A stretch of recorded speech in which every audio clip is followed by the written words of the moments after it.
अस्सलाम वालेकुम प्यारे बच्चों।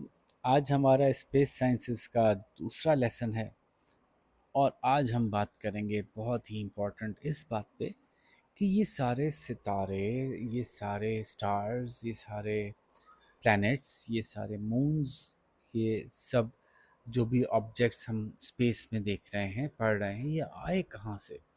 ये पूरा ये सिस्टम यूनिवर्स का स्टार्ट कैसे हुआ? तो साइंटिस्ट बहुत ज़माने से यूनिवर्स पे गौर कर रहे हैं, देख रहे हैं, दूरबीनें लगाकर, टेलीस्कोप्स लगाकर देख रहे हैं कि स्टार्स कैसे मूव करते हैं या हमारा प्लैनेट कैसे मूव कर रहा है, और मुख्तलिफ सिस्टम्स को गौर से देखते हैं और अपनी प्रेडिक्शंस देते हैं।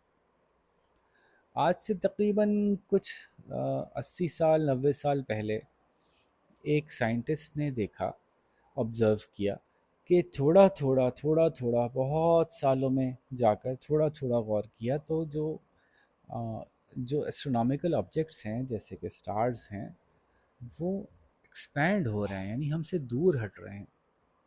उनका और हमारा फासला कुछ बढ़ रहा है।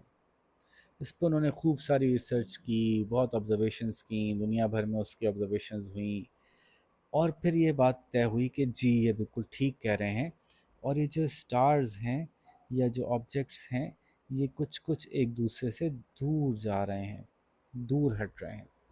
अब ये मैंने बहुत सिंपल सी डायग्राम बनाई है, ऐसा तो नहीं है सोलर सिस्टम दायरा, सोलर सिस्टम तो बहुत ही कॉम्प्लेक्स सी शक्ल है उसकी। तो लेकिन फ़िलहाल समझने के लिए डायग्राम बहुत हेल्प करेगी आपको।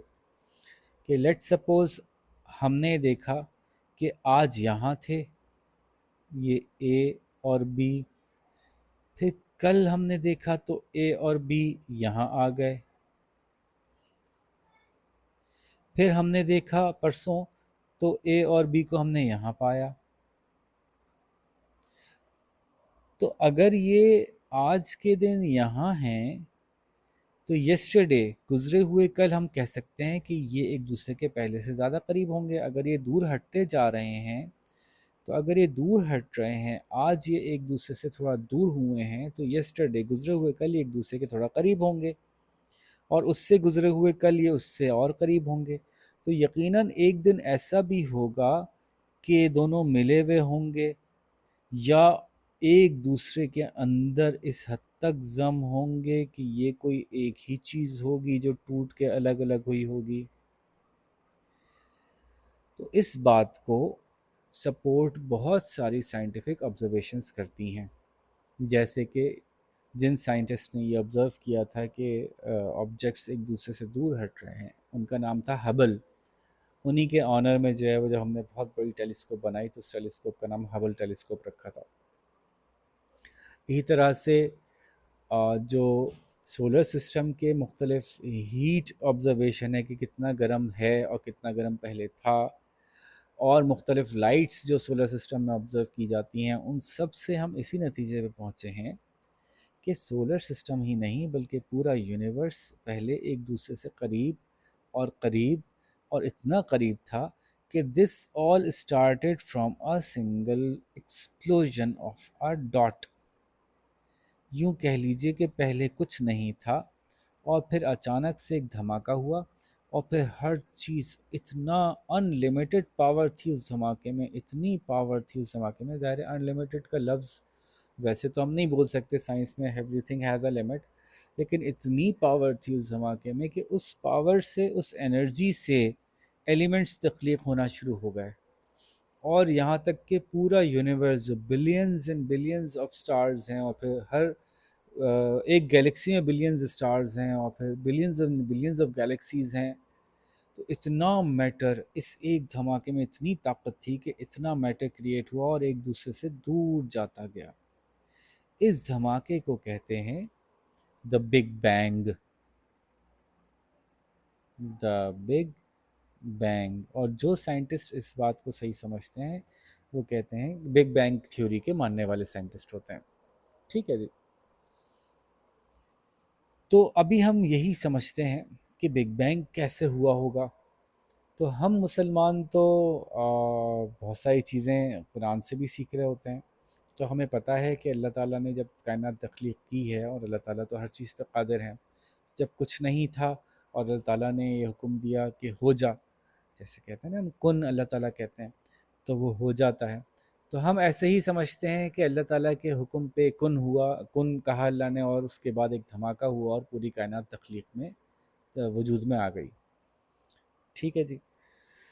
उस वक्त जिस वक्त कायनात वजूद में आई, हर चीज़ बहुत शदीद गर्म थी। उस गर्मी की वजह से मुख्तलिफ एलिमेंट्स बने। सबसे सिंपल एलिमेंट सबसे ज़्यादा मौजूद नज़र आते हैं हमें कायनात में, जैसे कि हाइड्रोजन सबसे सिंपलेस्ट एलिमेंट है, एक इलेक्ट्रॉन एक प्रोटॉन, और फिर उनके फ्यूजन से हीलियम, फिर उसके फ्यूजन से और बनते चले गए, फ्यूज़ होते चली गई और मुख्तलिफ एलिमेंट्स बनते चले गए, यहाँ तक कि सैकड़ों एलिमेंट्स बन गए। और उनकी वजह से, उन एलिमेंट्स के आपस में रिएक्ट करने की वजह से मुख्तलिफ चीज़ें वजूद में आई, जैसे कि हाइड्रोजन और ऑक्सीजन आपस में रिएक्ट किया तो पानी बन गया।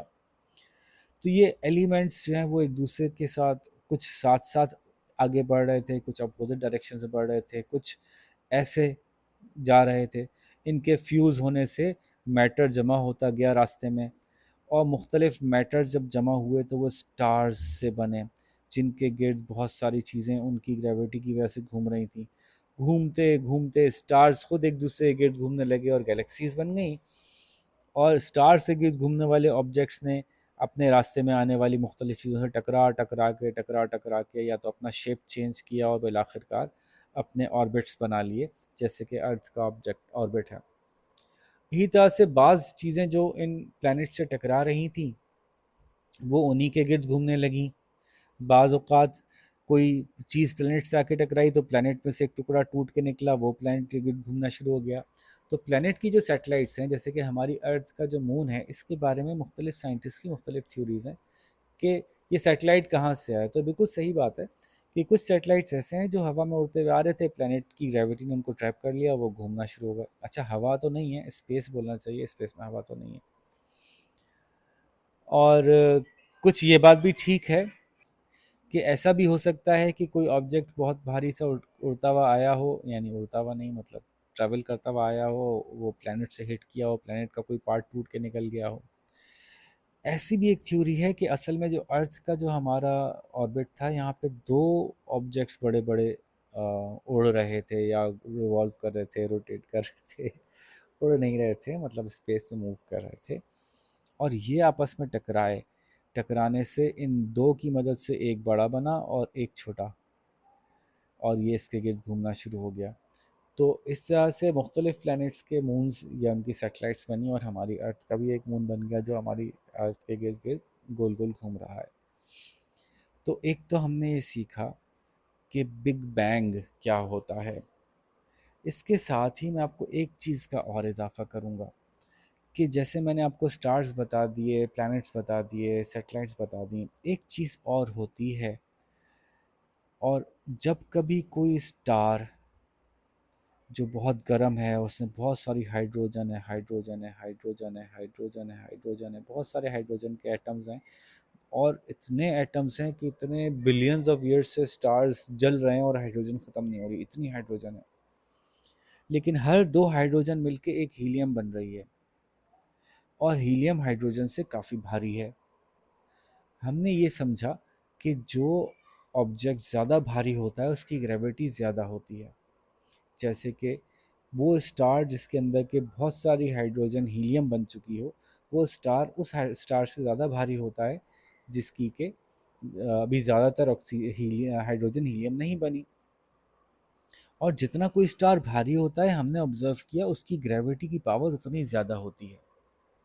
और आपको पता है कि आहिस्ता आहिस्ता स्टार का वज़न बढ़ता जाता है, हीलियम बनने की वजह से वो भारी होता जाता है, उसकी ग्रेविटी बढ़ती जाती है, यहाँ तक कि उसकी ग्रेविटी इतनी ज़्यादा हो जाती है, इतनी ज़्यादा ग्रेविटी हो जाती है कि लाइट पैदा हो रही है वहाँ पे, धमाकों की वजह से वहाँ से फ्लेम्स निकल रहे हैं, लाइट पैदा हो रही है, लेकिन इतनी ग्रेविटी है कि लाइट भी इससे बाहर नहीं जा पा रही।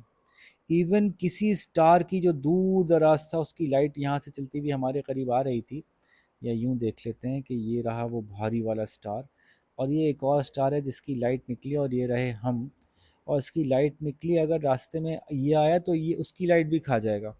अपने आसपास गुजरने वाली इतनी ज़्यादा इसकी ग्रेविटी है कि अपने आसपास से गुजरने वाली लाइट को भी, और अगर इसके करीब से नहीं बल्कि अगर इसके करीब से कोई लाइट गुजर रही थी यूं, तो इतनी करीब तो नहीं थी कि इसकी ग्रेविटी से अंदर ही गिर जाती, लेकिन इसके पास से जो लाइट गुजरती है वो थोड़ी सी बैंड होके गुजरती है, बैंड हो जाती है, जिस इसकी तरफ अट्रैक्ट होती है। बाकायदा हम ऑब्जर्व करते हैं इस ऑब्जेक्ट को, जो अपने अंदर से लाइट भी बाहर नहीं आने देता, इस ऑब्जेक्ट को कहते हैं ब्लैक होल।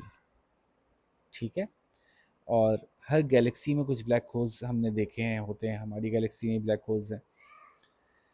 कुछ छोटे ब्लैक होल्स होते हैं, कुछ बहुत बड़े ब्लैक होल्स होते हैं, बड़े ख़तरनाक ऑब्जेक्ट्स होते हैं वो। बाज़ औक़ात बाज़ ब्लैक होल्स इतने पावरफुल होते हैं कि वो किसी पास के सितारे को, यानी स्टार को भी अपने अंदर पुल इन कर लेते हैं और बड़े हो जाते हैं। ठीक है जी। तो ये ब्लैक होल्स का आपने नाम सुना होगा, ये क्या होते हैं मैंने आपको बताया।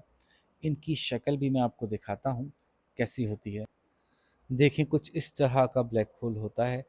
अच्छा, हमने तो पहले सिर्फ अंदाज़ा लगाया था, बहुत अरसे से हम ब्लैक होल कैसा दिखता होगा, क्योंकि वैसे तो वो ब्लैक है, मतलब लाइट उसमें से बाहर आ ही नहीं रही, तो हम उसको देख नहीं सकते, लेकिन उसकी आसपास की लाइट उसके गिर्द जैसे बेंड होती है, उसके बारे में हमने अंदाज़ा लगाया था कि ऐसे लाइट बेंड होती होगी जिसकी वजह से उसके वहाँ होने का एहसास हो जाता होगा लोगों को कि ये यहाँ कोई ब्लैक होल है। तो कुछ अरसे पहले, 2-3 साल पहले जो है वो, एक बहुत बड़ी टीम की रिसर्च थी जी कि हम किसी तरह से ये अंदाज़ा लगाएं जो करीब तरीन हमें ब्लैक होल दिखता है कि वो वाकई क्या वैसे ही है जैसे कि हमारा ख्याल है। तो उसका इमेज जो है वो लेने की कोशिश की गई, इतने करोड़ों लाइट मील्स के फासले पे, और उसमें काफ़ी कामयाबी हुई और कुछ इस तरह की शक्ल सामने आई। तो ये एक्चुअल पिक्चर नहीं है उसकी, ये एक अंदाज़ा है कि तकरीबन कुछ इस तरह का होता होगा। एक्चुअल पिक्चर जो आई थी ना, वो ये आई थी, और इसको इन्हेंस करके और इन्हेंस करके और इन्हेंस करके हम यहाँ तक पहुँचे कि ये ऐसा होता होगा जैसे कि मैंने दूसरी तस्वीर आपको दिखाई। तो बिग बैंग और ब्लैक होल, ये दो बड़ी इंपॉर्टेंट बातें हमने समझी। ब्लैक होल्स के ऊपर साइंटिस्ट ने बहुत सारी थ्योरीज पेश की हैं कि जहाँ ग्रेविटी इतनी ज़्यादा हो जाए कि लाइट भी वो अपने अंदर से बाहर ना आने दे, तो वहाँ पे फिज़िक्स के सारे लॉज चेंज हो जाते होंगे और वहाँ पे टाइम भी डिफरेंटली पास थ्रू होता होगा। तो ये एक बड़ा इंटरेस्टिंग फैक्ट था कि क्या टाइम भी अलग तरीके से गुजरेगा ब्लैक होल के पास से या ब्लैक होल के अंदर। तो ये बात अगर आपको और इंटरेस्टिंग वे में समझनी है, तो एक बड़ी मज़ेदार सी मूवी है इंटरस्टेलर, आप वो देखिएगा। लेकिन किसी बड़े के साथ देखिएगा ताकि वो आपको समझा भी सके कि इसमें क्या चल रहा है। तो उसमें जो है वो ब्लैक होल्स में कुछ लोग गए थे एक ब्लैक होल के अंदर, और उसके ट्रैवल के थ्रू उन्होंने कुछ कुछ उनके एक्सपीरियंसेस थे, तो बड़ा मज़ेदार सा सीन था वो। तो वो अगर आप देखेंगे तो आपको और समझ में आएगा। ठीक है, तो आज के लिए इतना काफ़ी है। हमने बिग बैंग और ब्लैक होल को थोड़ा समझा, और उम्मीद है कि आपको मेरी बातें समझ में आई होंगी। अपना बहुत सारा ख्याल रखिएगा। अल्लाह हाफ़िज़।